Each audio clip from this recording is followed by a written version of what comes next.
የአፍሪካን የእርስ በርስ የንግድ ትስስር ለማጎልበት የታሪፍ ድንበሮችን በሂደት በማስወገድ አህጉሪቷን ወደ አንድ ገበያ ማምጣት ግብ ያስቀመጠ የአፍሪካ ህብረት ኢኒሼቲቭ ነው የአፍሪካ ነጻ የንግድ ቀጠና ስምምነት። ስምምነቱን ከፈረሙ 54 የአፍሪካ ሀገራት መካከል ኢትዮጵያ ትገኝበታለች። በአፍሪካ ነጻ የንግድ ቀጠና ስምምነት እንደ ሀገር ኢኮኖሚያዊ ተጠቃሚ ለመሆን ሰፊ የዝግጅት ስራዎች ሲሰሩም ቆይተዋል። ከኤኤምኤን ጋር ቆይታ ያደረጉት በፖሊሲ ጥናት ኢንስቲትዩት ተመራማሪና በአፍሪካ ነጻ የንግድ ቀጠና ስምምነት የብሔራዊ ትግበራ ስትራቴጂ ዝግጅት ቴክኒካል ኮሚቴ መሪው ዶክተር አበባ አምባቸው ስምምነቱ ውስጥ መግባት ብቻውን ተጠቃሚ ስለማያደርግ ስትራቴጂ መንደፍና በዘርፉ ያለን ልምድ ማዳበር አስፈላጊ መሆኑን ገልጸዋል። ኢትዮጵያ በዚህ ስምምነት ውስጥ መስራች ስቴት ፓርቲ ከሚባሉት ውስጥ ናት። 2018 ነው ራቲፋይ ያደረግነው ይህን ስምምነት። ስለዚህ ስምምነቱ 2019 ላይ ወደ ትግበራ ሲገባ ከነበሩ መስራች 24 ሀገራት መካከል አንዷ ነች። ስለዚህ ያ ኮሚትመንት ኦልሬዲ ወስደናል ማለት ነው። እንደ ኮሚትመንት ስንወስድ ከዚህ ስምምነት እንደ ሀገር ተጠቃሚ እንሆናለን ብለን ስለሆነ እንዴት ነው መጠቀም የምንችለው፣ ሪስኮቹ ምንድናቸው፣ ምንድነው አድቫንቴጁ፣ አሁን ያለንበት ሁኔታ ምንድነው የሚሉ ጉዳዮችን አጥንቶ ናሽናል የሆነ ስትራቴጂ መቅረጽ ያስፈልጋል። አውቶማቲካሊ ጥቅም አይሰጥም አግሪመንት ውስጥ ስለገባ ማለት ነው። ኢትዮጵያ በተለይ ከቅርብ ዓመታት ወዲህ የወጭ ንግድ አቅሟ እያደገ ከዘርፉ የምታስገባው የውጭ ምንዛሬም እየጨመረ መጥቷል። እንደ ተመራማሪው ገለጻ የወጭ ንግድ ቢያድግም እንደ ሀገር ከአህጉር አፍሪካ ጋር ያለን የንግድ ትስስር ዝቅተኛ ሆኖ ይገኛል። ኢትዮጵያ ከወጭ ንግዷ 14 በመቶን ብቻ ነው ወደ አፍሪካ ሀገራት ኤክስፖርት የምታደርገው። ወደ ሀገር ከምታስገባው ደግሞ 9.6 በመቶን ብቻ ከአፍሪካ ይገባል ያሉት ተመራማሪው የኢንቨስትመንት ትስስሩም ዝቅተኛ መሆኑን በጥናት መረጋገጡን አስገንዝበዋል። በጣም ሊሚትድ የሆነ የንግድ ትስስር ነው ያለን ከአፍሪካ ሀገር ጋር ማለት ነው። ወደ ከጠቅላላው ለምሳሌ 2023 ዴታ ብንወስድ ከጠቅላላው ኢትዮጵያ ኤክስፖርት ከምታደርገው መርቻንዳይዝ ኤክስፖርት ውስጥ ወደ 14% የሚሆነውን ነው ወደ አፍሪካ ሀገር የምትልከው። ሌላው ወደ ሌላው ዓለም ጋር ነው የምንነግደው።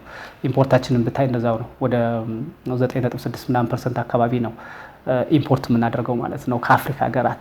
ስለዚህ አብዛኛውን ከሌላ ዓለም ነው ኢምፖርት የምናደርገው። ስለዚህ የእርስ በርስ ትስስራችን በጣም ዝቅተኛ እንደሆነ አይተናል። በንግድም በኢንቨስትመንትም ብታይ አብዛኛው የፎሬን ዳይሬክት ኢንቨስትመንታችን ሶርሱ ከአፍሪካ ውጭ ባሉ ሀገራት ነው ማለት ነው። ስምምነቱን ተከትሎ በአፍሪካ የተከፈተውን ነጻ የንግድ ቀጠና በአግባቡ ልንጠቀምበት ይገባል ያሉት ተመራማሪው የንግዱ ማህበረሰብ በመረጃና እውቀት ላይ የተመሰረተ ውሳኔ መከተል እንደሚገባው ጠቁመዋል። የመጀመሪያው በጣም ኢንፎርምድ የሆነ ዲሲሽን መውሰድ ነው።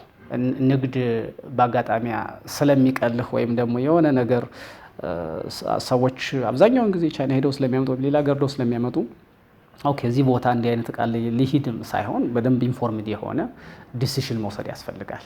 ኢምፖርትም ስናደርግ ኤክስፖርትም ስናደርግ ይሄ ኢንፎርምድ የሆነ ዲሲሽን ምንጩ ምን አይነት ፕሮዳክቶች ነው ያሉት፣ ምንድነው ሪኳየርመንቱ፣ ከየት ሀገር ባመጣ በዝቅተኛ ዋጋ ላስገባ እችላለሁ ኢምፖርተር ከሆነ።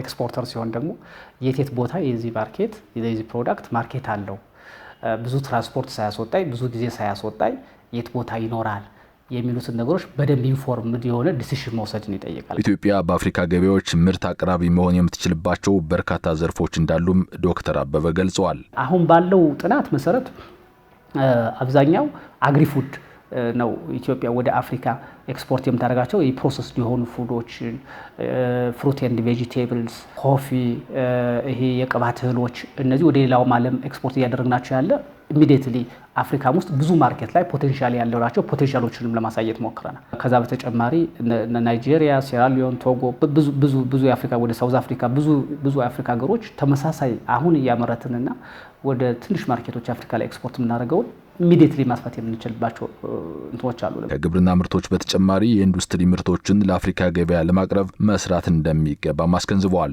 ከአግሪካልቸር አይተሞቹ በተጨማሪ ማኒፋክቸሪንግ አይተሞች አሉን። አሁን የኛ በቴክስታይል ኢንዱስትሪ ሪቫይቭ እያደረግን ነው። አንድ ፕሮዳክት ልጥቀስል። ለምሳሌ አሁን ቲሸርቶች አንድ ላይ የሚይዝ የፕሮዳክት ግሩፕ አለ።